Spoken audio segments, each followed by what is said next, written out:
Welcome to Born on the Bayou Sports, a Houston sports show made for Houstonians by Houstonians. Join Tim Costello and Scott Barzilla every week as they break down the latest in Houston Astros, Rockets, and Texans news. Tim's a former minor league broadcaster, and Scott has written 2 books on the Baseball Hall of Fame. Yeah, if Javier could get it figured out, it would make things a lot easier because he was that guy everybody was counting on this year to be a Cy Young candidate, take that big step forward and help anchor this rotation with Fromber. Since he's come to Houston, you can look at the development of guys like Carlos Correa defensively, Jeremy Pena defensively. I mean, you can Alex Bregman's, certainly I think a better than average third baseman. And now you're putting teams in 3rd and 8, 3rd and 7, 3rd and 9. Now here comes Will Anderson. Pin back your ears, let's go. So if you're Bayou born and bred, or just like spending time in the H, sit down, relax, and stay Houston strong.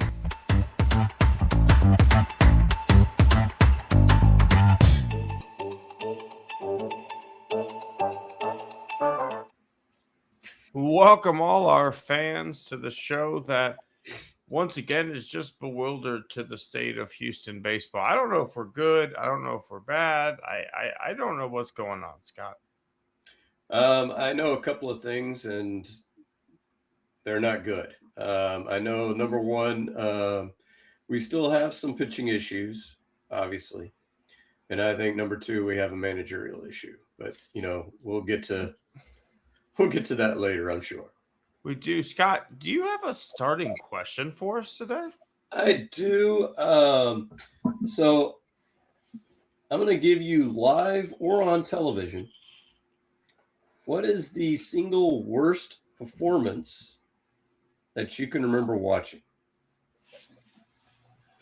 Worst performance as in like pitching performance? We're talking as in individual performance.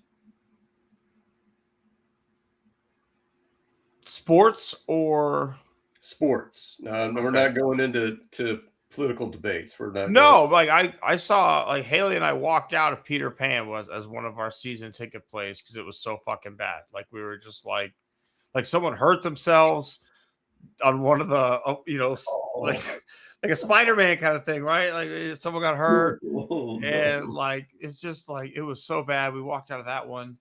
As sports wise, there was a name that you mentioned on this podcast maybe last week that I feel like for a good 2-year stretch, every time we went to a baseball game, we got a Tim Redding start. And every time we got a fucking Tim Redding start, Tim Redding got shelled, right? Like I can't think of any specific individual one I was at, but I know like every time we'd go to a game and I'd look up who's going to be pitching, 5 days, fucking Tim Redding, goddamn it, like I couldn't believe I had to watch that shit again. How about Roy Oswalt's 5th inning of the World Series, Game 3? We're just like out of nowhere, he's cruising, blows up in the 5th, goes back out, has a good 6th, and we lose that game. I think numerous James Harden closeout game scenarios can be called upon there. Pick any James Harden Game 7 that you want to choose from there. I've got 2, Tim. And the first one, is shocking to me in retrospect. So I saw Carlos Delgado's Major League debut. Now I'm going to make you cringe here because where did Carlos Delgado play? Toronto? Well, yeah, but what position? Oh, first base. He was the outfield for this game. Okay. So we took an 0 for 4 with 3 strikeouts and a ground into a double play. So that's the start. How about a fielding percentage of 0 on 3 chances in the outfield? That's not great. That's probably why they I mean, he was never known as one like, wow, this guy could really move around the bag. Like he was not fleet of foot, right? Like they stuck Lance in the outfield when they didn't have space for him, and he was serviceable. But I can't imagine watching Carlos Delgado play Like left field or right? I think it was left, but the thing was, it's not even that he was slow. I mean, he was running good routes out there. They just couldn't get the ball to him. I mean, He was open. The hand was up. He didn't see me. no, he was just. I mean, he could not catch the baseball. It was just bizarre. But my second one, this was also live. This was way back in 1990. It's either 80. I think it's 89. So you remember the key thing that happened between 88 and 89, right, Tim? I mean, you weren't there, but you remember the key news story of that time period, right? Was it the earthquake? No. This is when John McMullen, the owner of the Astros, decides that Nolan Ryan, after leading the league, Oh, he's not worth $1 million a year anymore. He Yeah. has to take a pay cut. Okay. Yeah, it takes a pay cut. So, but here's the insult to injury. He goes out and signs Jim Clancy for, I think, $3 million. You've talked about this. You've talked about this. So we're playing the Expos. And a couple of interesting things happened in this game. Number one, he gives up 10 runs in the second inning. So it's 10-1 in the second inning.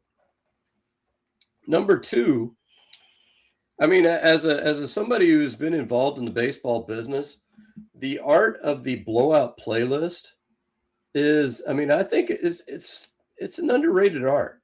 I mean, what music do you play in a 10-1 ball game? By the fourth inning, we were busting out Neil Diamond's Kentucky Woman. I mean, it was pretty awful. But then later on, I think it was the sixth or seventh inning, here comes the bottom bullet, Danny Darwin. And he has that moment, you know, after giving up like the grand slam in opening day Major League, where he just absolutely beams Spike Owen in the middle of the back. He's like, thank God it's 10-1. Hang on. I want to see how he handles this. Well, now you can go get him. Well, Spike Owen went out there and he tried to handle it himself. So it was the first and only bench clearing brawl I've ever witnessed in person. So a lot of firsts that game. That sounds like a pretty good one. So I got a team that I used to call games for called the Sugarland Imperials, Scott.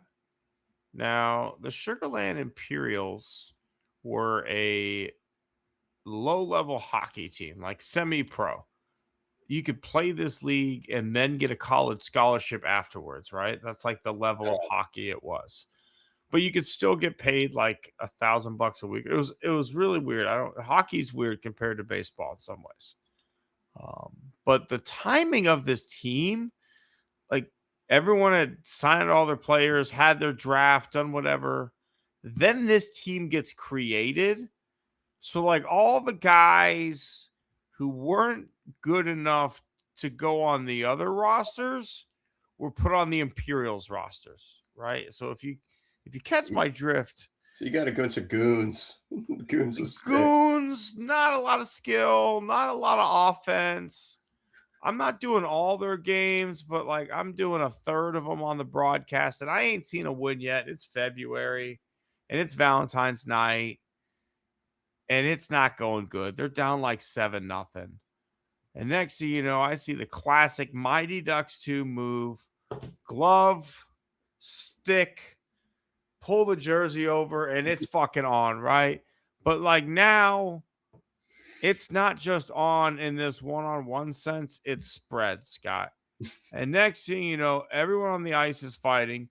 Goalies are like pointing at each other and squaring up at mid-ice and fucking beating the shit out of each other. This was like a Friday, Saturday, Sunday series with this team, and there were so many suspensions that they could not play the Saturday, Sunday games because they couldn't field a team because so many players were suspended. Like the Imperials just had enough that night. They were done being the punching bag of the league, and we don't give a fuck what the score is. We're going to fight back, right? And it was a moment in the stand for these guys, and I'd love to come and be like, and that was when the season turned around. But it didn't. Like it didn't. But they like fucking stood up for themselves that night. My favorite, and you got to look this up on the YouTubes, classic SNL commercial, Budweiser Light. So you can imagine, it's spelled out, completely spelled out because it's obviously not Bud Light, it's Budweiser Light. And so you got Joe Piscopo squaring off at center ice against Robin Williams. And you got the internal monologue going. So he's the top scorer in the league. He's not so great. I can't believe my wife ran off with him. And so the puck drops. Joe Piscopo just takes his stick, whacks the shit out of Robin Williams. And it's a melee. Everybody's fighting. And the last thing you see is them drinking a Budweiser Light together, sitting on, missing half their teeth, sitting on the ice. It's classic. That definitely sounds like an SNL fake commercial. I always preferred the Schlitz gay. Oh yeah, like Adam Sandler and Chris Farley. Chris Farley like flips the glasses up to look at like the guys as they walk by. That's one of the funniest commercials. That Schlitz is now out of business, right? I know. It's sad. I'm so tired of winning. But anyway, speaking of winning or not winning, we're looking at, obviously when you came into this series, Tim, we had penciled tomorrow night's game as that one's going to be a tough one, right? Yeah. That's Spencer Arrighetti against Paul Skeens. Spencer Arrighetti's been throwing some zeros, but he's going to have to throw some zeros in order to beat Paul Skeens. Right. And then we're thinking, hey, maybe we can steal one tonight and win the Thursday game, and you win 2 or 3 from the Pirates, and things are going good. And well, tonight has occurred. 5 good innings from Mike Burrows, and then you were talking about the Roy Oswalt World Series game. That was tonight's 6th inning for Mike Burrows. This guy's just giving up just a shit ton of dingers. I don't third in the league. Third in the league in home runs. He had a good outing the last time out, against the Rangers. So you got to give him that. But I think we obviously blew, and this is the one I want to talk about because I was there. And the thing is that the PA announcer did a really shitty job. So when I'm sitting there watching the 9th inning and I see Bryce Matthews coming up to hit, my first thought is, why in the hell are you pinch hitting Bryce Matthews for Taylor Trammell? Come to find out that he had replaced him in the 8th inning as a defensive replacement because, Bryce Matthews is just so much better defensively than Trammell. And even if he was, do the 9th. What exactly are you doing? Now, the decision to pitch Brian Abreu wasn't that egregious given the fact that he had a 0 ERA in May. So I could sit there and see him talking himself into, oh yeah, he's back. He's but I can't think of a single guy on the roster I would least want up at the plate with a runner on 3rd and 1 out than Bryce Matthews. And you could see Pat Murphy just walking him. He just, chest playing himself into that. Oh, runners at 2nd and 3rd. You've got a contact hitter at the plate. Automatic pass. Let Vasquez go to 1st. Now let's see what you got, big boy. Oh, you're going to go with Matthews? Oh. And that was it. That was the game. I don't understand. Have them bunt or something. Yeah, it's there's something you and I have kind of talked about off the air a little bit. As the Astros start to play better baseball, some of this managerial malpractice is going to get a lot more of a spotlight shined on it. And last week we talked about, hey, the road trip turned things around. The team's back in contention. The 2.5, 3 games out. You've got this homestand coming Friday night. things are off to a great start. You find a way to blow that game. Saturday, you have a great win. And then, Sunday, the lineup that got put out there almost looked like Espada's like, you can't beat the Miz. Nobody beats the Miz, like the old Seinfeld commercial. I'm the Miz and nobody beats me. He's right. Nobody beats him. Nick Allen, get in there, bud. Sunday fun day. It's your time. But tonight, you can't. I don't know if I can fault him for sending Burrows back out for the 6th. Like, he's pretty much been a guy who gives you 6. He didn't really show any signs prior to that. And quite frankly, the pitch, it was a 2-strike homer that O'Neal Cruz hit. The pitch before that is a 50-50 striker ball. If he gets that call, he's out of that jam, right? But we've talked about before, he's the most unlucky pitcher in baseball, so he doesn't get that call. Then the very next pitch, a middle fastball, I think it was, and O'Neal Cruz, who leads the league and hits above 100 miles an hour this season, absolutely tattooed it. So, Burrows, he's just missed his spot a couple of times, and the very next pitch has burned him. He's had bad luck. He had, a play overturned for a home run tonight. The first 2 runs were an overturned home run. But at the end of the day, Friday night's loss looks really, really bad, knowing you had to face Mizorowski on Sunday. And I wonder how much longer some of those managerial decisions, because you say you understand going to Abreu in that scenario. I don't. He's had a 0 ERA and low leverage situations. Oh, no. I'm not saying I would have. You forgive, maybe, forgivable. I could understand the thinking, is what I said. It wouldn't have been my thinking. My thinking to me, Abreu is. Yeah, win the fucking game is my thinking. Yeah, to me, Abreu would have been DFA'd already. Like, I can't, or sent out to AAA. Like, I can't trust you around anything that has to do with winning a baseball game right now. So at the end of the day, if I can't trust you with that, like, why would I want you on my roster at all? There are better pitchers in AAA, period. Like, you're not even throwing 98 like you used to. You're throwing 93, 94. Something's not right. And we're still trotting this fucking guy out there going, the velo will come back at some point. Including tonight in the 8th. So, if you thought you were going to come back from a 6-4 game. Did it turn off? Did it get worse? It's still 6-4. Okay. So, well, but see, here's what kills me, right? And you talked about luck. See, to me, I think the luck for Burrows is going to be losing this game because Chandler threw more balls than strikes. Yet you somehow have 5 hits and 3 walks in this game. And part of it is Jeremy Pena gets a hit that ends up being a fielder's choice.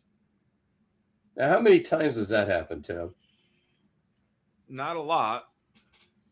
But we are the worst base running team in the history of baseball. So I mean, and I don't know if I even blame Vasquez for that necessarily, because the umpires didn't initially call it a hit. I mean, a hit. They called it they thought it was a catch, and so Matthews, I think, played it correctly. He scores, but he waits, and then Vasquez is kind of running back to first because he's thinking, okay, it's a catch. It's just bad bad luck all the way around, and you get you have all these innings that should have been explosive innings and just weren't. Mm-hmm. The Astros, I mean, they've left small villages on base for years now. You and I have talked about it on this podcast for more than 2. We talked about it on the Snap Hook, our previous show, for more than a year. They run themselves into outs, right? You only get 27 outs. And I feel like you could almost, with the Astros, it's actually 26 because they're going to run into one every single game. That's how it feels right now, Scott. Well, and we mentioned it last week. We mentioned the fact that they were -5. And this is not 0 as average. Right, we're the only negative team. Yeah, 19 was average, and these guys were, and I think, and I estimated that this is probably tantamount to 10 runs, right? Because not all 25 guys are going to score.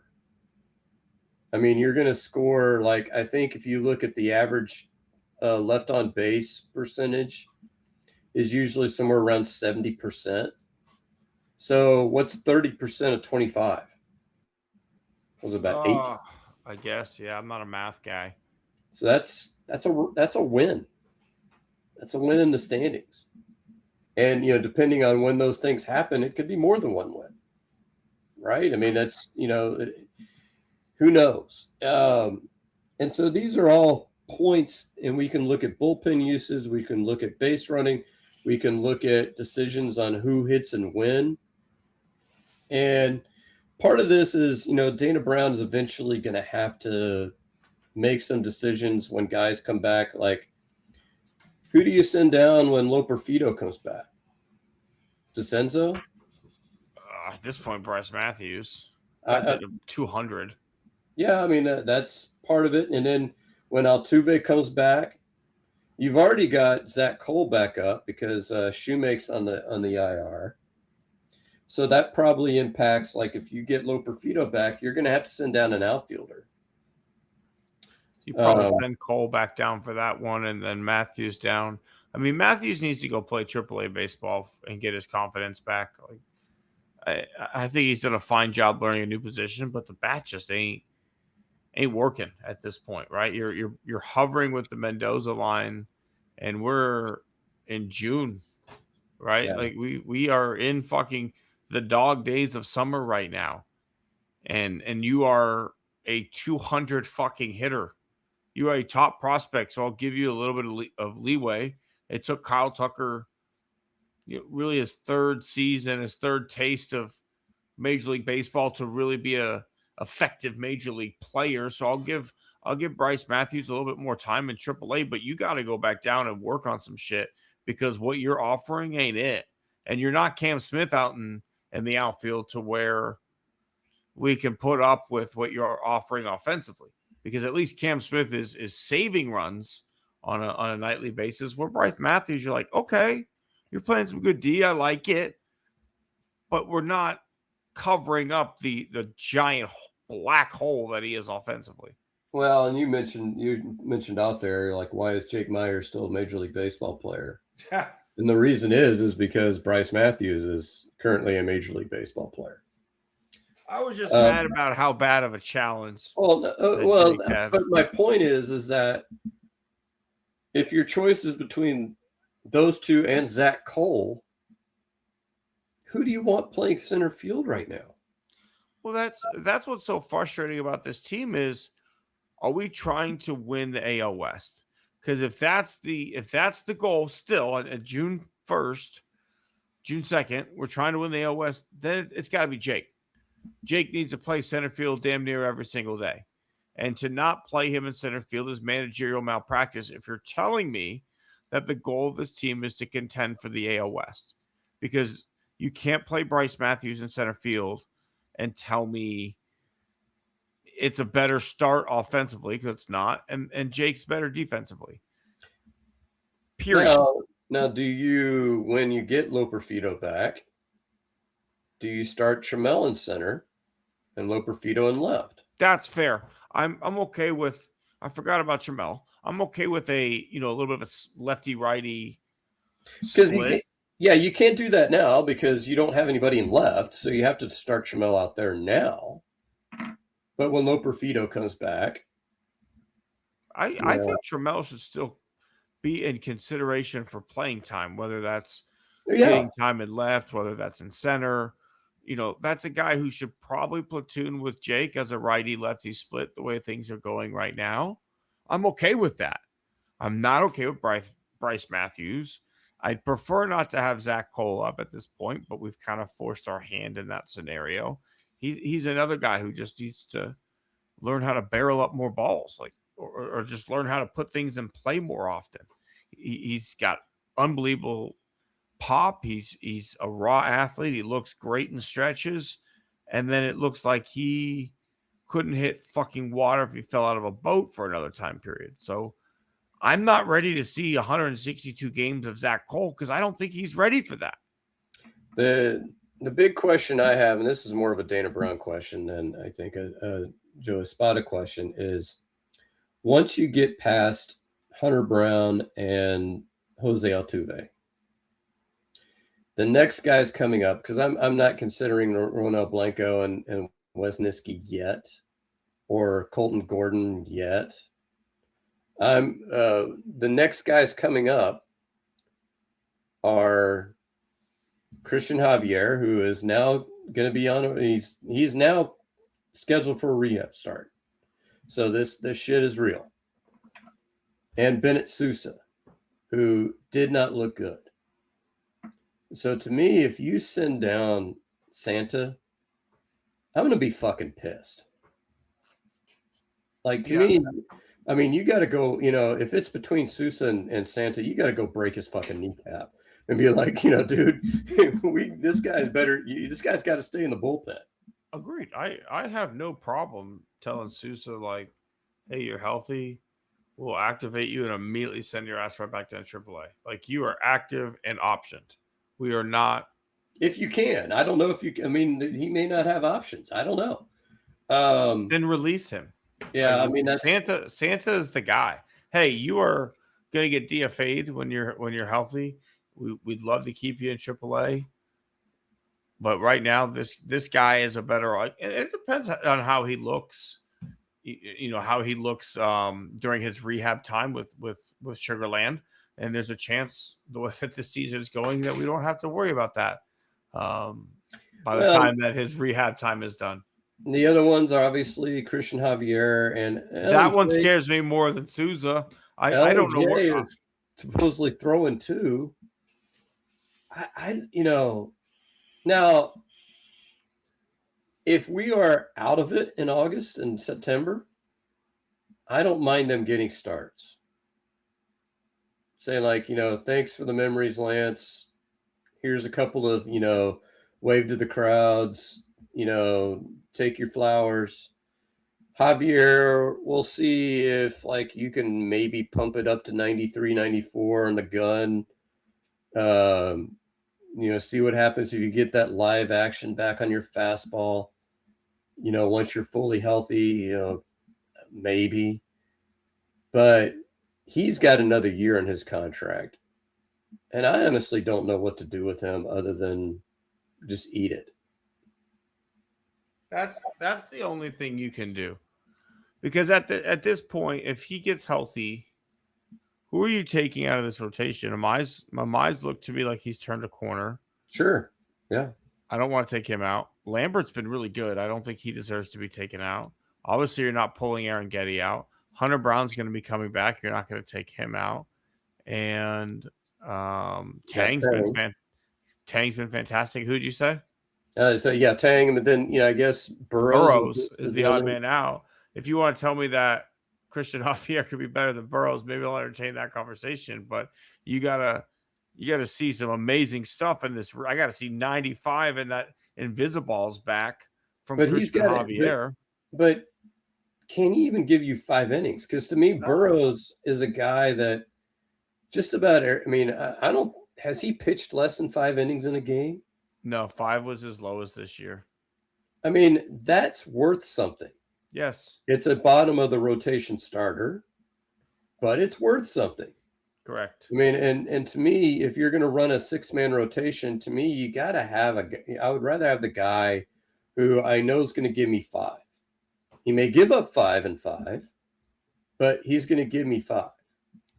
But even with that 6-man rotation, Christian Javier is ranked 7th to me. Oh, yeah. Oh, at best. Yeah. And that's before Ronel Blanco comes back. That's before before Wesniewski comes back. So realistically, in the pecking order, there's no room in the inn. No, there's nowhere to put him. He's not a bullpen guy. He's not a guy who can be, because if I've got someone in my bullpen, you tell me you can't pitch this guy you can't pitch him back-to-back days. Why do I can't I can't have people with restrictions. I can't. If I have pitched someone 3 days in a row and I need to say we can't use them, that's one thing. But if I have a guy of one of my, I don't know, 7 that, and you're telling me because we've got 6 pitchers, we're going to take one less bullpen guy, and one of them is going to be unavailable every other day. I can't do that. Yeah, I don't know. Yeah, I don't know what to tell you. But that was, I mean, I think that contract in hindsight is worse than Lance's. No, you're not wrong. And the thing is all hindsight. And so the thing is, from now, you're going to sit there and go, and this is where I would love, and this is obviously low-hanging fruit to me, but if they're going to float the idea of a salary cap, you need an amnesty clause. Yeah, I need the arenas thing, right? The arenas clause that the NBA had, where you could just get rid of somebody every year. Call it the Anthony Rendon rule. You can call it the Christian Javier rule if you'd like. I don't give a fuck. Well, Major League Baseball is looking at him as like the most egregious. I mean, Rendon was the most egregious, but he would be target number 1. And just like with the NBA, you can only do that once a year. Mm-hmm. And so you still have to pay him. Oh, yeah. He doesn't go against your cap too, right? Yeah, that's the whole point. Because I've heard them talk about having bird rights as part of that, which I think is a good idea. Because if you have your hometown guy, hey, let's give him the bag. But I just don't know where else you go with that. I mean, that's just, it's rough. And it was the same thing this year with LMJ. I mean, the odds of LMJ being a quality pitcher this year, you have to admit, were low. And so the whole thing was, do you cut him initially? Do you cut him? Because I think the biggest mistake is, and this mistake they made with LMJ was counting on him to be anything. And I think if you keep around Javier, my fear is, especially if Dana Brown has anything to say about it, well, here's one of our 5 guys right there. It's like, no, he's not. No, he's not. No, Lambert's pitched well enough to earn that right. Aaron Geddes shouldn't go anywhere. He's your best pitcher at this point. And again, Amai, you invested quite a bit in him. You've said you're letting him learn on the job. You invested quite a bit of trade capital to go get Mike Burrows, and you have Hunter Brown. So again, this is something that you've created, Dana. And I don't know if CJ has options to go back to AAA. I don't know what he's going to do. To me, that one, the Bennett Sousa one, you can cut his ass and not fucking worry about it. He's a major league minimum guy. I'm not worried about the ramifications of cutting Bennett Sousa or DFAing Bennett Sousa. How will we ever recover? I am worried about what happens when Christian Javier gets healthy, because there's just no room for him. This team is better right now with Christian Javier not starting, because Christian got you through maybe one turn in the order, and then every single game that he's pitched lately, second time through the order, let's fucking go, boys. Okay, last question here for you. Speaking of better without him, what do you do with Yainer when he gets healthy? Find anybody who thinks he's a starting catcher in Major League Baseball, Mexico, Japan, Korea, anybody. Trade for Tanaka. I'd trade for Tanaka. I'd call like someone in like Japan and be like, do you have a good chef? Is your team chef willing to come over here and make sushi for the Houston Astros? Because I think that would provide more value than what we've got. I mean, this is like anybody. Are there any takers out there? Independent ball, Atlantic League. Do you guys want Yainer? Because the team is better without Yainer. Now, here's the problem, right? The problem as I see it is, I think you're obviously hyperbole, and that works. Just looking at record, right? I'd give it the deal that Jackie Moon made to get Monix, right? Where I could take a washing machine. I really needed that washing machine, but Monix is a veteran and he can really bring something to this team. Cesar Salazar is 1-8 in games that he's caught. Oh, he's terrible. So Yainer Diaz is a more successful overall catcher than Cesar Salazar. And what I think is, you've shown the numbers. I've produced the numbers in a lab at Crawfish Boxes.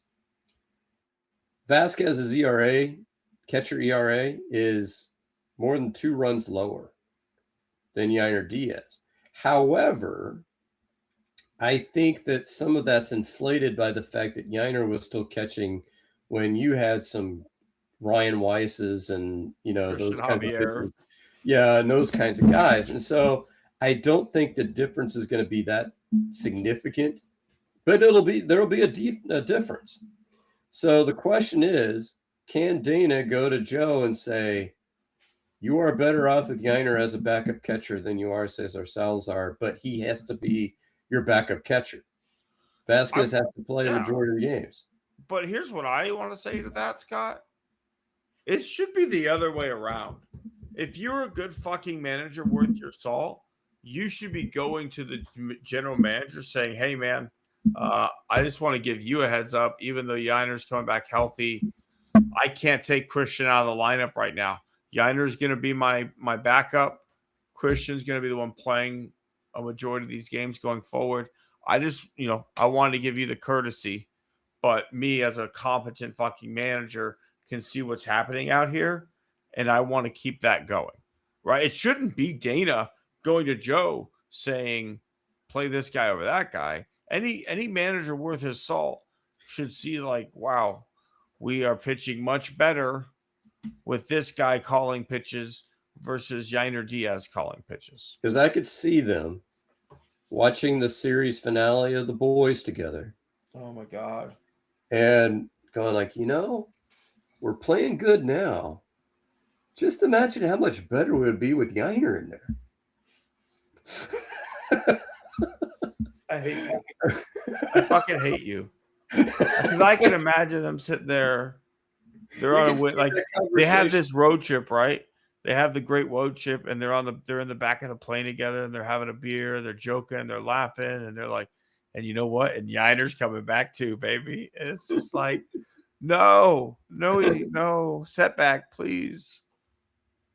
So because at the end of the day, I'd rather have Cesar Salazar because that means he's only going to catch like 1 out of every 5 versus Yainer. At minimum, they're going to give him 2 out of 5. Minimum. Yeah, that's my problem. Is I agree with you that a competent manager would do that. I don't think we have one. Right. And so my problem is that I think both of them are going to sit there and go like, we got to do something to save our phony baloney jobs. Let's put Yainer back in. Mm-hmm. And that's, I think the best case scenario right now is if we have a 6-man rotation, it's going to be a 3-3 split. And that's not okay. At worst, it should be 4-2 Christian Vasquez. Christian Vasquez has earned that. It is noticeably different. He has a much better control of this pitching staff, and he's a timely hitter. He can put the bat on the ball. He can lay a fucking sacrifice bunt down. He cannot chase a pitch that bounces 6 inches in front of the plate on an 0-2 pitch after he chased one at his eyes and watched one at the belt go by for a strike and then chase a buried slider in the dirt and go, fuck. It was aggressive swings, though. All right, Tim. Are you ready for that time of the week? You want to give some awards away, Scott? Are you feeling generous? I am feeling generous. All right, Scott. Who do you want to go pow in the kisser to this week? Well, I was given a toss-up between these two, so I'm going to go, since I've given him the other award several times, Joe Espada is getting my punch in the mouth because why in the hell are you putting Bryce Matthews in a game for Taylor Trammell? And because this, this is where I don't like. So remember back in the good old days when AJ Hinch used to sub in Jake Marisnick late in the game. You moved George Springer over to right field. You put in Marisnik. You took Josh Reddick out of the game. Yeah. But it was the ninth inning. It was, things started getting a little haywire whenever we started putting Mauricio Dubon in center field as a defensive replacement late in games. That's when things started going a little bit haywire because he really wasn't a better center fielder than the other options we had. But this is just crazy. Bryce Matthews is good in center. He hasn't played a ton of left field. So there's no data to really suggest that he's that much better than Taylor Trammell. Now, I could sit there and look at it. I can squint and I could go, well, maybe if he runs a foot race, Bryce Matthews wins a foot race. Would you agree with that?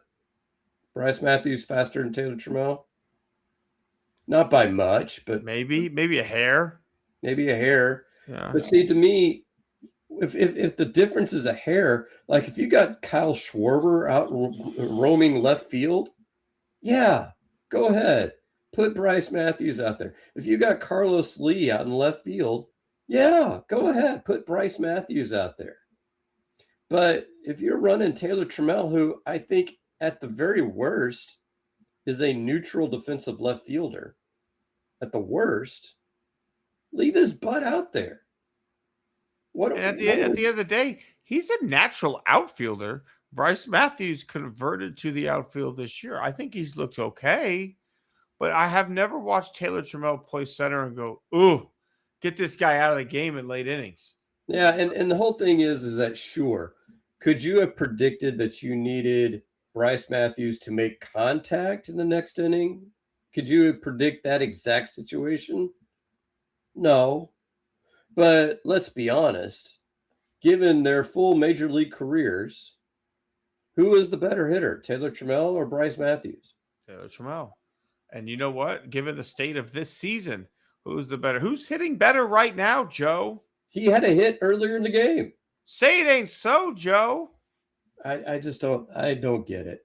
And in the fans in front of me, it's funny. This guy, he was like shit talking Brian Abreu the whole time. And I just screamed out like, Matthews? And Jan was like, come on. I said, this is the last guy I want up right now. And it's like, don't be negative. Don't be negative. And of course he strikes out. I'm going to co-sign with you for this because also Joe made a decision tonight, but the next award I'm going to give is going to be to the person that Joe put in the game in the 8th inning. Because he keeps doing it and he did it again tonight. Yeah, he's going to get an award next. But the person that I want to punch myself, Scott, I want to punch the greenskeeper at Oak Hollow Golf Course, Scott. For several reasons. First and foremost, what is the procedure? Do you know when you cut a fresh hole on a green? Well, I mean, obviously you got to fill in the old hole, right? Right. But like, I'm just talking about putting the cup, like put the cup in, what do you do when you are cutting a hole? Yeah. I mean, you got to make the hole, then you got to put in the cup. Mm-hmm. You got to put in the flag. You also have to make sure that it's in a regulation spot where it's not like, say, 2 feet from the fringe. That would be an illegal pin placement. They say 6 paces is the one. I mean, which rule did they break? So it's not necessarily a rule. It's a combination of things. The big one that you forgot and that our greenskeeper forgets because it just takes too long is to stamp the hole flat. Oh, yeah. Because after you pull it out like that, there's a little ramp. Yeah. And our guy literally says, I don't want to do that 18 times. So around every hole, there's a fucking ramp, Scott. You got to roll that sucker. You do. You got to roll it flat after you pull it back out. He doesn't. He's never does it. So you'll have a putt that's tracking and a die putt into the hole and just like veer off at the end because it didn't hit the hole with enough pace to go up over the fucking ramp it takes to get in there. Number 2, Scott, I had, by my count, no less than 7 pins on Sunday that were right at 6 of my paces on a fucking Muni Rec golf. What are we doing? All cut on slopes, none cut on flat.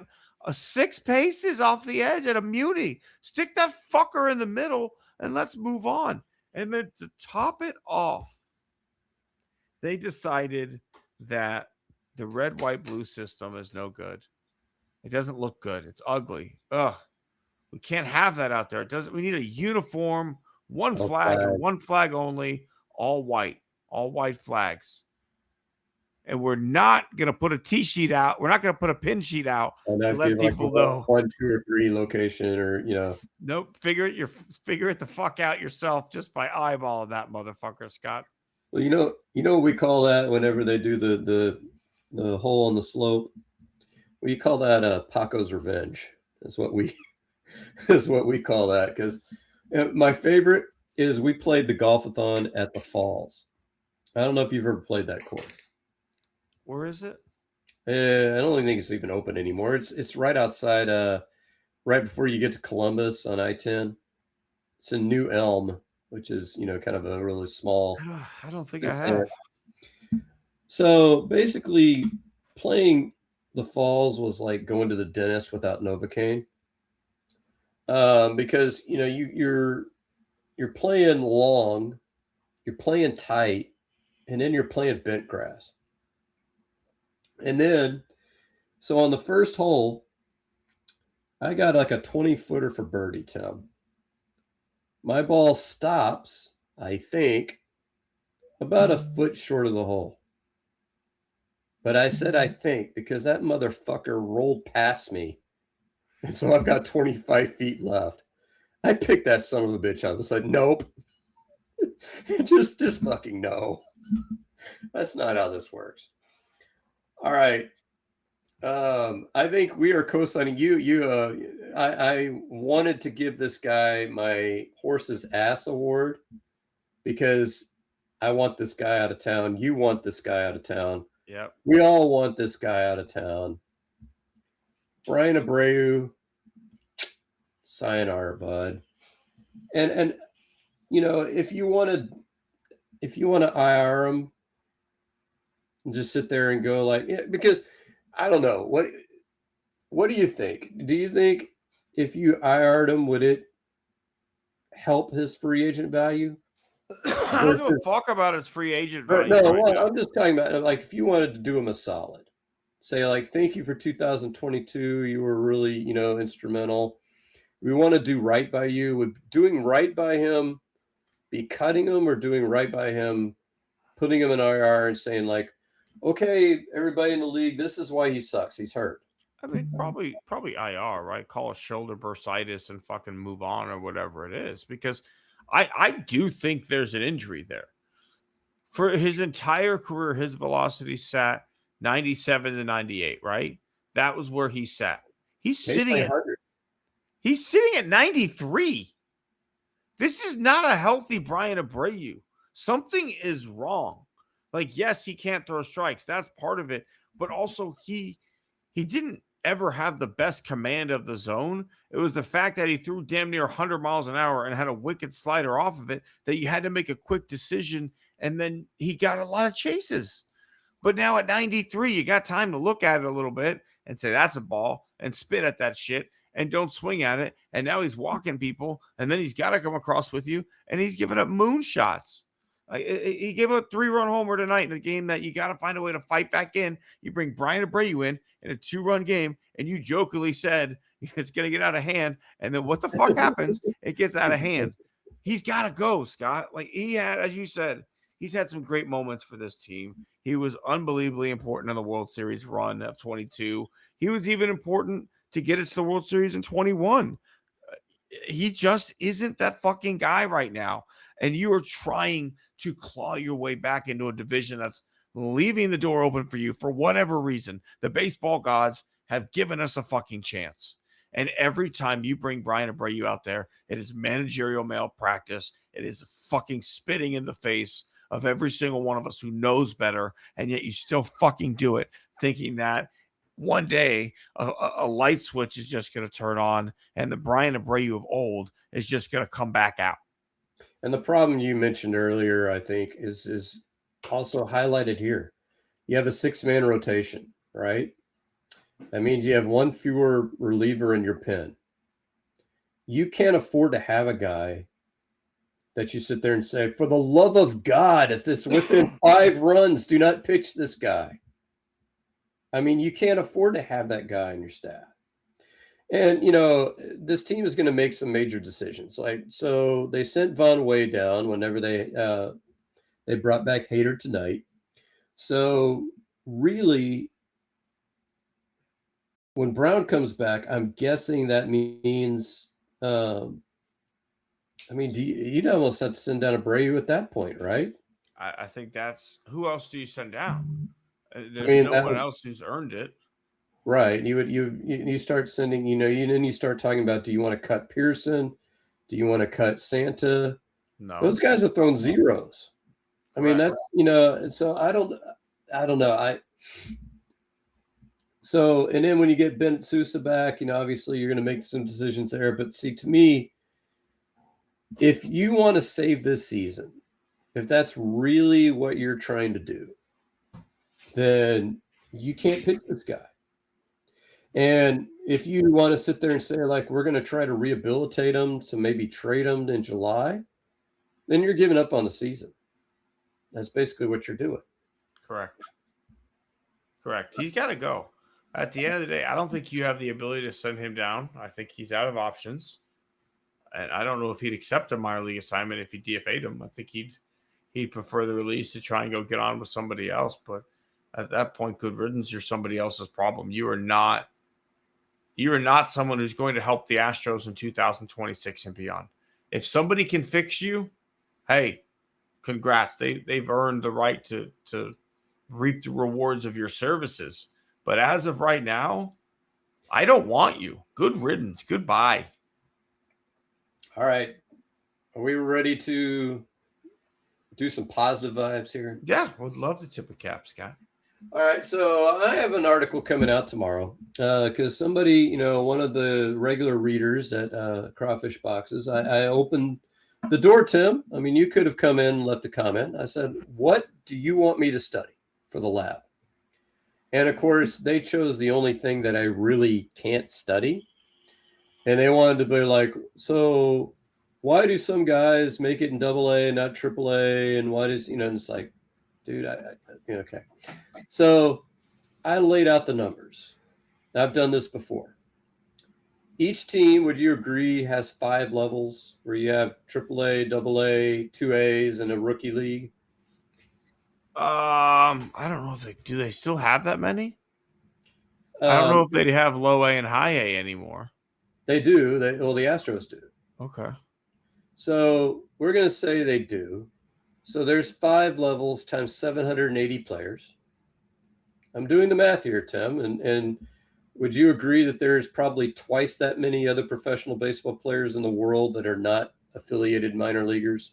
So you're counting your independent leagues, you're counting your Mexican league. Korean, Japan, China. Yeah. Italy has a league. It's not very good. So I want to highlight somebody who I think, came into camp, gave it his all, didn't make the team. Kevin Biggio was named Minor League Player of the Month in May. Hit over 300, hit 5 home runs, 16 RBIs. But, do you think he could be a Braden Shoemake? Yeah, I think he's a guy who could get hot for a period of time, play a bunch of different positions, help you out the way that Shoemake did. So he's a guy that is continuing to toil in the minors. You had Roger Clemens' kid who's now playing with the Twins, was doing that for a while. You get guys who, and you never know when it clicks for somebody.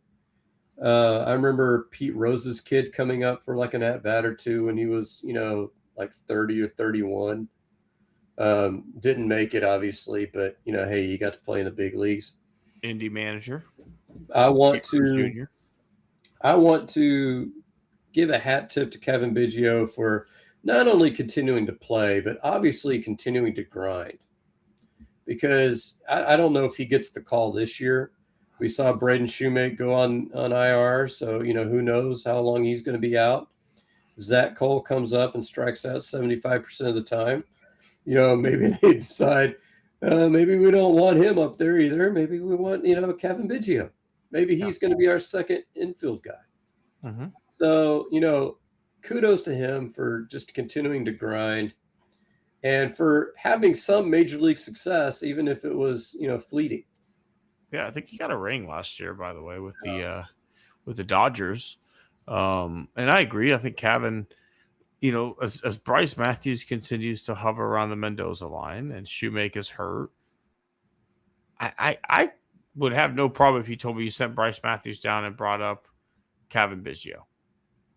I'd be like, okay, let's see what he can do, because I don't need Bryce Matthews to play the outfield with Trammell and a healthy Jake and La Profito coming back. Like the makeup of this roster is a little different, so we could take a guy like Biggio who can play left, who can play first, who can play second, who can play third, in a pinch can play short. He's not Nick Allen, Nick Allen. Great, yeah, no one's Nick Allen. But yeah, I agree with you. I think that's a good call, especially, he's in Houston. Whether it's Sugar Land still has the pressure of being a Biggio playing in this city. All right. Who you got, Tim? Well, Scott, you and I are both fans of Big 12 teams.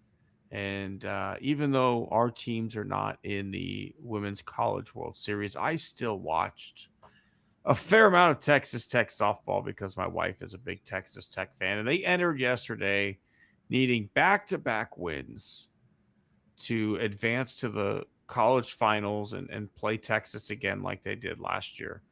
And, this is a team that has kind of let games slip away from them. They had a lead late against Tennessee and gave up a late inning homer to let Tennessee tie it, and then a late inning walk-off homer to let Tennessee win it. They had a 2-run lead against UCLA the other night, and then they gave up a 2-run homer in the 7th to let UCLA tie it before they walked it off. And then even in the first game they played, they had a 2-run lead in the 7th, give up a 2-run homer in the top of the 7th before Jason Williams, White Chocolate's daughter, Mia Williams, walks it off in the bottom of the 7th. But this team won back-to-back games against the number 1 seed Alabama. They found a way to get it done. They're going back to the College World Series. And, they're just a team that seems to do everything the right way. Every player talks about how much they love playing for Coach Glasgow, who was, quite frankly, a dad who coached his girls' travel softball team, got so many girls' scholarships in college based off the travel softball team that he ends up becoming a college coach. Like, dude's literally living the fucking rec league dream, Scott, of every single one of us hoping to coach softball to be, next thing you know, the guy who saves UH's softball. Who knows? It could be me. But this guy went out and in his first 2 years at Tech has got them to back-to-back College World Series appearances. Canada is an unbelievable pitcher. She is, by all accounts, an even better human being. She's so fun to listen to when she talks about things post game. Fun to watch. I love watching softball. I love this time of year. It's exciting. It's such a smaller field, condensed field. There's so much action. It doesn't take a ton to hit a game-changing homer because it's 220 to dead center. And so, mistakes get really amplified, Scott. Yeah, that's a good call. I mean, obviously TCU does not have a women's softball program, so they don't. Didn't know that. So yeah, they have nowhere to go but up if they choose to have one, right? But yeah, that's a good call. And I like anybody other than UT and A&M winning things in the state of Texas. Well, they're playing UT. They're playing UT in the finals. Well, as I've affectionately told other people, particularly about football, that if the Taliban brought over 11 guys and decided to take on, UT in football, I'd have a difficult time figuring out who to root for.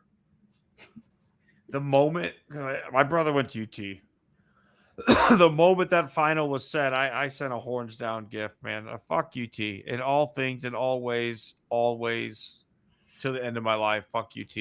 And I do want to give a minor secondary hat tip to Jason Williams. white chocolate himself. He's been an absolute pleasure to follow while he watches his daughter, do her thing.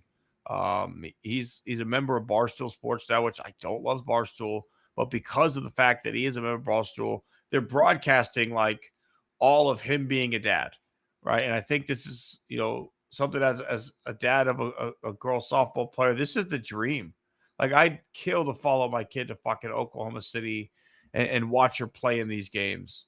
And to kind of just be able to sit back and watch this guy sit there and just go crazy and wave in a towel as his daughter crosses home plate for a walk-off home run to push a game 36 minutes after the completion of game 1. It was really cool. So I do want to give that secondary hat tip to for Jason Williams to just being a great dad and being a good girl dad and following his kid and really just letting her have the stage. All right, here we go, Tim. For that favorite time of the week. It is, Scott. This is a award that just means so much to us. So many people to thank, so many people to think about. Who is your scumbag this week?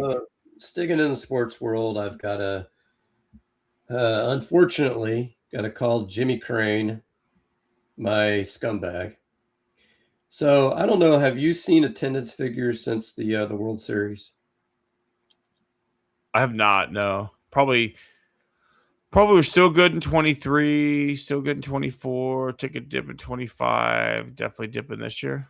Yeah, it's gone precipitous, and it's about down between 20 and 25% from the end of 2022. So, Ann comes back into town. And Janet and I, we've got a 10-game pass. We're halfway through. We're 1-4 in those games, and we're going to go 1-4. We're 1-4 in those games. Fuck, man. Yeah, and what's sad is that the game I'm mentioning is the only game we won.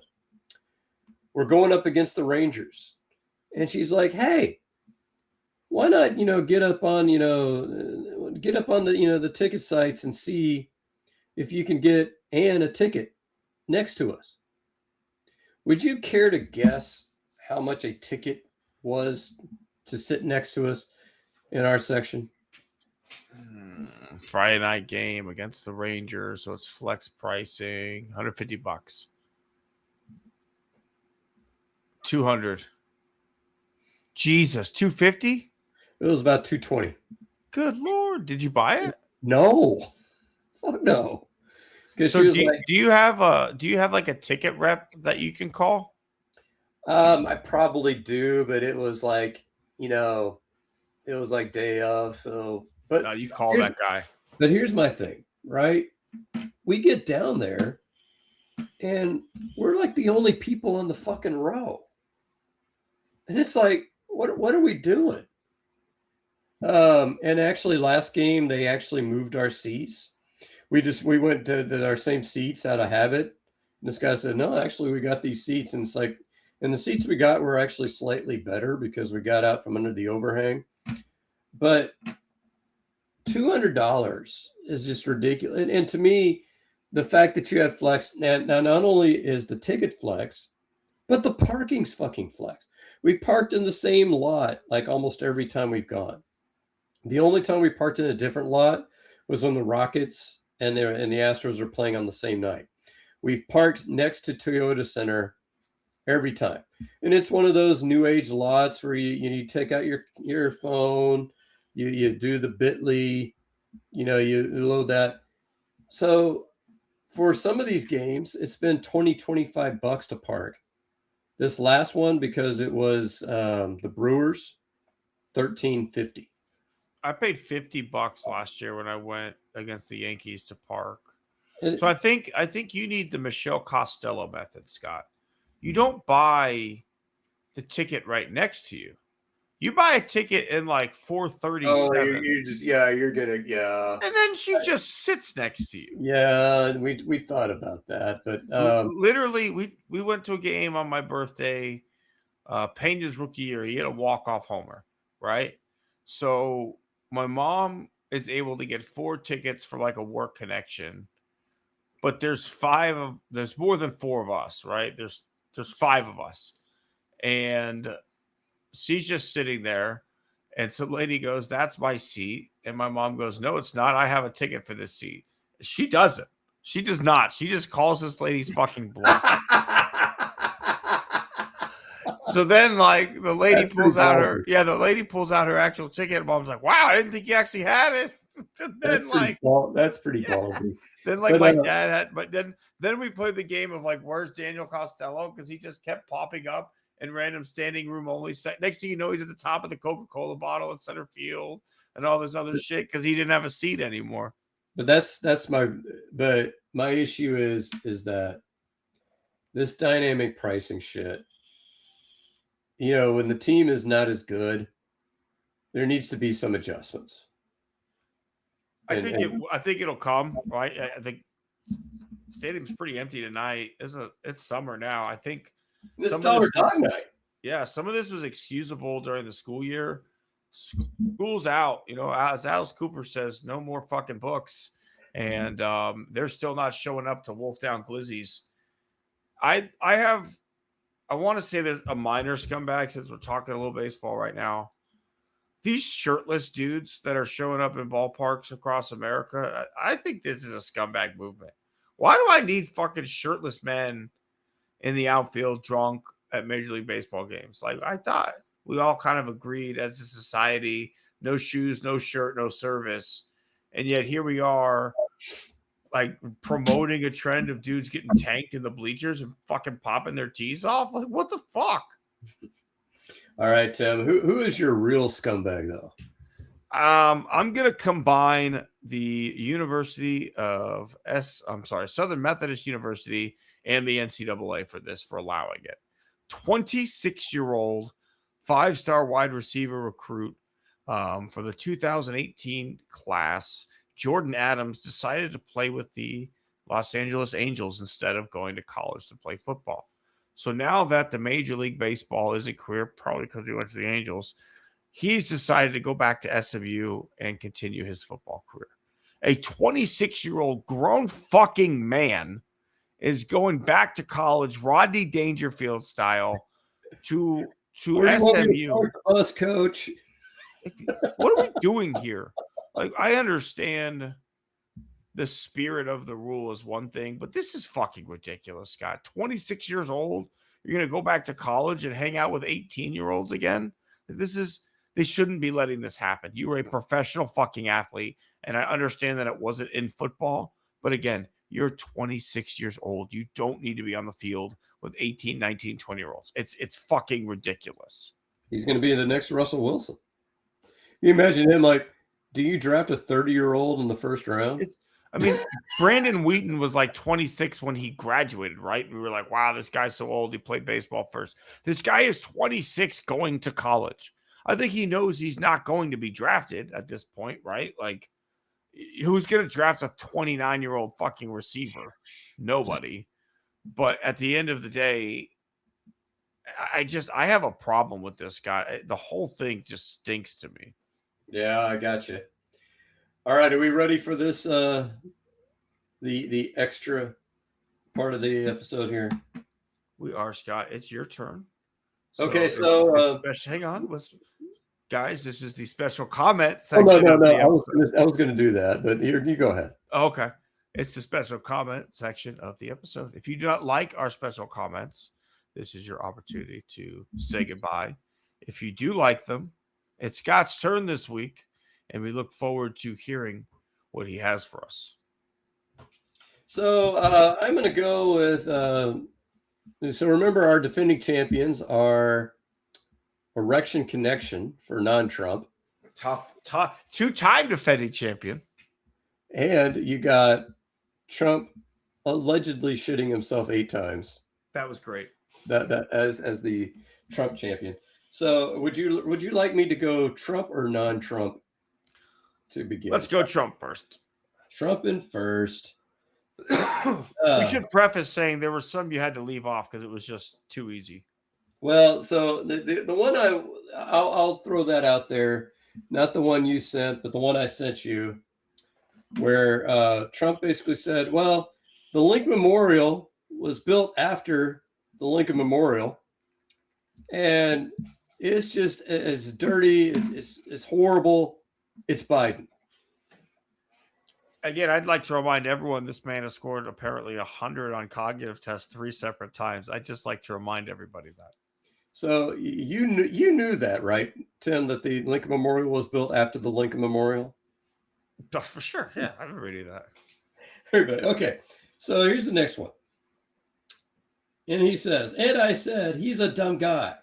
Wait a minute. He's a Democrat. That's how I got the name. You take the E out and you don't use the B. A lot of people don't know dumb has a B in it. Actually, but you don't need it. You discard the B. No. But you take the E and you replace it with a U. They are Democrats. You know why? Because they're dumb. No, he did not explain Democrat. No. That's real? That is real. Oh my God. I thought we all kind of knew where Democrat came from. It is pretty obvious, but the fact that he felt the need to explain to us the stroke of genius that came to him when he had a light bulb moment to start calling us Democrats, that wow, okay, that's a strong start. Crap, and I gotta download. Come on, man. I had saved one, and then my computer, my phone computer has dropped it. So, so that's what I had for Trump. Those two. Let me throw the other one. Let me throw that one I sent you out there because I want this entered into the ledger. I am appointing the director of the Federal Housing Finance Agency and chairman of Fannie Mae Freddie Mac, William J. Pulte, to serve as acting director of national intelligence. William has deep experience managing the most sensitive matters in America, the safety and soundness of the markets, and over $10 trillion at Fannie Mae Freddie Mac, a substantial increase from where it was 12 months ago. During this period, he will remain director of Federal Housing Finance Agency and chairman of Fannie Mae Freddie Mac. Congratulations to Pulte, President Donald J. Trump. Hey, Scott, do you have any problems with like a finance bro being in charge of national intelligence? Oh, of course not. Of course not. Hey, he's added value to the market, man. What do you have to worry about? It makes it a lot easier to sell it. So, you know, that's my thing. So, all right. So, okay. Come on, give it to me. Okay, so let me go with. So, which one would you like to go with on that one? I think explaining Democrat is pretty good. The idea that he felt the need to let us know that he had a light bulb moment where he thought that this was the funniest shit ever is pretty fantastic. So we've got Energy Vampire, who is, let's see, he crosses out his name.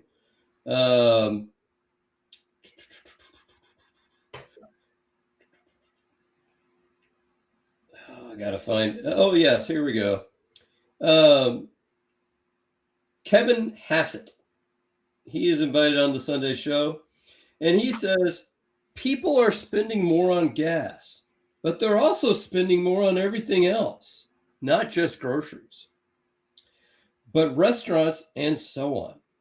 I think that's a sign you see when people are optimistic about the future. But we spend more on everything except restaurants? No, including restaurants. We're just spending more.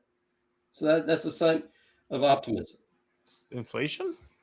Yes, that's a sign that we are optimistic because we're spending more money. Okay.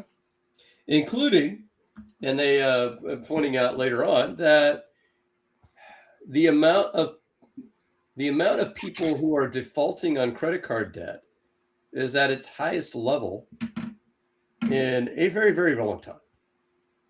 And asking same Kevin Bassett, hey, you know, is this a bad thing and he says, for the people. And he said, no, it's great for the credit card companies. It's a good thing. Okay. Not answering that question. All right, so you good with that one? I guess, yeah. Okay. I mean, who is this person? So that's Kevin Bassett. They don't let him. He's a vampire, so they don't let him into the White House. He has to stand out on the lawn. Okay. Because you can't invite a vampire in. Mm-hmm. So you just got to let him stay out on the lawn. Okay, now we do have a Trump, but not Donald Trump for the next one. And this one is Eric Trump. Tulsi Gabbard had to go. She was against attacking Iran. Also, my dad doesn't need a director of national intelligence. In fact, in his entire life, he has never had to use intelligence.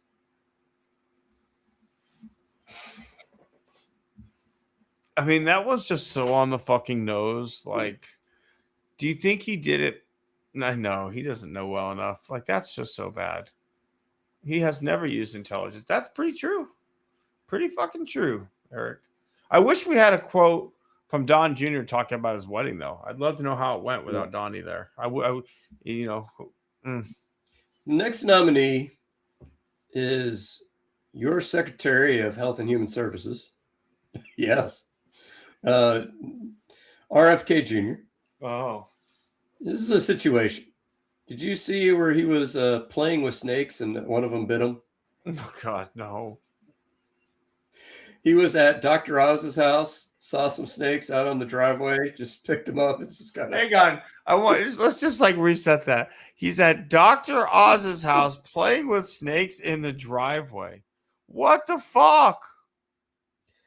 Yes. And then of course you get I mean, this is a guy that would share rotting garbage with his falcon. He would literally go to landfills with his falcon and set the falcon loose, and the falcon would come back with like rotting food, and they would sit there and eat it together. This is who we're talking about. Then of Just want course to make that clear. Then of course you get the MAGA 250 celebration, which is not a government event. It is actually a Donald Trump event that he's making money off of. Mm-hmm. It's a little bit different than the America 250 event, which was a government-funded event and has been being worked on for 9 years. A lot of bait and switch people were not happy.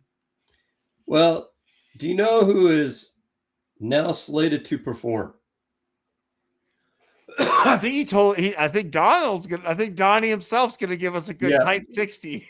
Well, yes, because do you know who the only artist who did not drop out? I don't even know who's left. Ice Baby. Oh my God. I thought he was fucking redoing homes at this point. I thought Ice fucking construction was where we were at. When Bret Michaels drops out, I mean, and actually, I'm gonna have to give a hat tip to Janet. She has a terrific theory. She's like, he was never gonna have these people perform.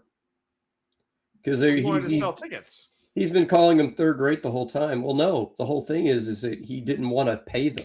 He never pays people. He was not going to pay them even if they did perform. He was going to call it a donation to America's 250th birthday party. But that's why you only have one left. I can't wait to see what his tight 60 looks like. Is it going to be like a Seinfeld observational humor? Are we going to get like a Dane Cook super finger kind of thing going on? Or is he going to go back to his classics? They're eating dogs. Who knows what that tight 60 is going to look like, Scott? Oh, and then we get another one. This one, I think, might be my personal favorite. From some dude named Zach. I don't know Zach who. Quote, men are naturally more attractive than women on average. That's why Zach might be gay. That's why women need makeup. This isn't me being gay. It's science. Nope, Zach might be gay. I called it early. Look at a peacock or a cardinal, male versus female. Females are mocked. Greek statues dedicated to the peak aesthetic form, overwhelmingly men. Zach might be gay. I think Zach's gay, and I think. You ever heard a guy named Cliff Cash? I don't know. Cliff Cash is a comedian. You got to look him up. He's pretty damn funny. And one of the ones he says, he talked about, we got to get some better names for our extremist groups. Like Proud Boys is about as gay as you It is, yeah. I've heard that. It's You're pretty a bunch of fucking Proud gay. Boys. And then the Oath Keepers. I think I was in that in junior high youth group. Isn't that where you promise not to have sex until you're married? Yes. And he says, that's why these guys are so pissed off. They're a bunch of incels, virgins. And, I'm so mad. I got to go around and play war. This is also very true. And so, I don't know. So, which hang on, I want to add this into the record. I can't. I don't know. I sent you this earlier. Oh yeah. Okay? This is a picture I'm putting up here. The one on the left is the actual picture, and if you can see, the one on the right for our viewers is what his staffer put out. Right, these are the men who don't need makeup, who don't need anything because they have such a beautiful form. Republican and Michigan Senate candidate Mike Rogers put a photo out of himself adding, I don't know, 100 pounds of AI muscle. Like it's clear, like this guy looks like fucking Superman, and he's like a 60-year-old dude. Like, this is fucking insane. Does he think people will not realize that this isn't what he looks like? Okay, folks. Now here comes the big question, Tim. Does anything presented here today? I think Gay Zach. I think Gay Zach does beat it. Gay Zach beats Erection Connection. I think Zach's closeted misunderstanding of his homosexuality. Like it just seems clear to me he loves looking at the male form, but he doesn't want to come out and say I am gay. That beats the Erection Connection. I don't think we can let that run on too much longer. Because here's the thing, and I'm going to say this: I don't care who you're attracted to, but there is no world in which I would say men are more attractive than women. No, that doesn't.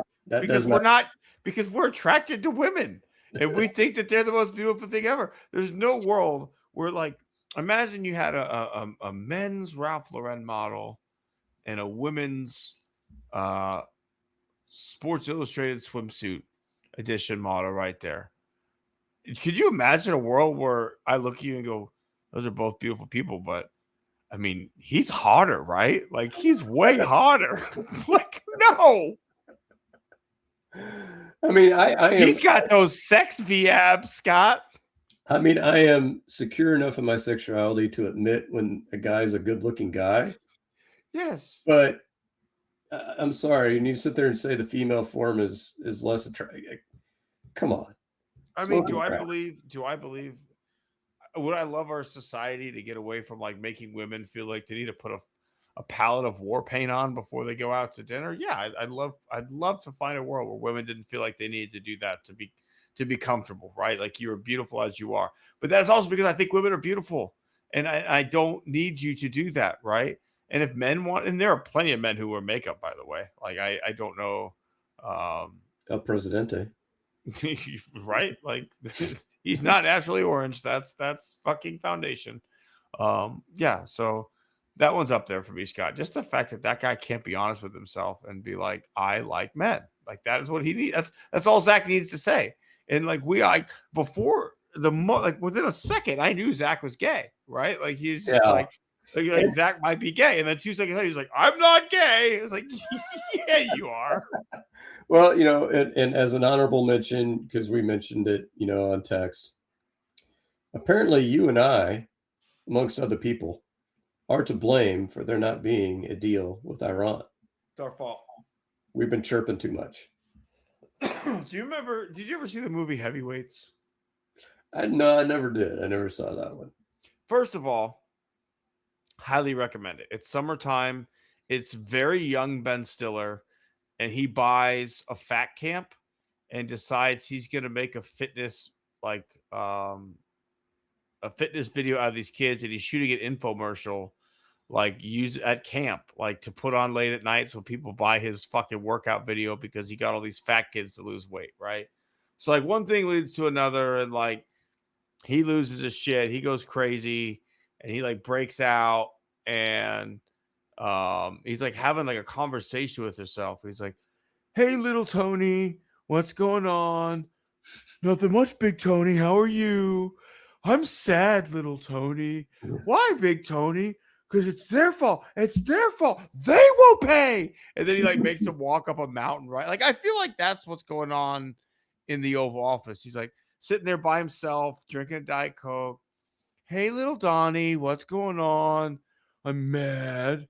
"Why are you mad?" "Because Iran won't give me the deal that I want." "Well, that's not your fault, little Donnie. That's everybody else's fault. They didn't do enough supporting of you." "That's right. It's their fault. Let's hit fucking truth." You're too much chirping. Too much chirping. Too much chirping from the media. Just fucking co-sign everything I do like they did in Soviet Russia. Okay, the Soviet Union had it down, guys. North Korea. Yeah, no one fucking second guesses Kim Jong-un. He gets to go do whatever he wants. He can shoot 18 in 18 holes of golf. Yeah, I mean, he would be a pro golfer if he wasn't so vital to their country. And he's such a patriot, he sacrifices his love of pro golf to take care of Korea. That felt dirty to say. That was rough. Yeah. All right. Sarcasm, by the way, folks. Are we ready to? The Astros did lose 10-6. You don't say. Brian Abreu fucking sucks.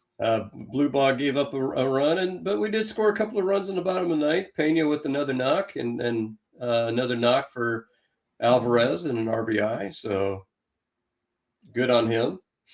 Yeah, I mean, if you don't go to Brian Abreu, you're right back in this game, Scott. So it is what it is. I would love to see him not on the team anymore. That's where I'm at. Sousa, you can have Brian Abreu's spot. Santa, you stay. You're bringing me presents all the time.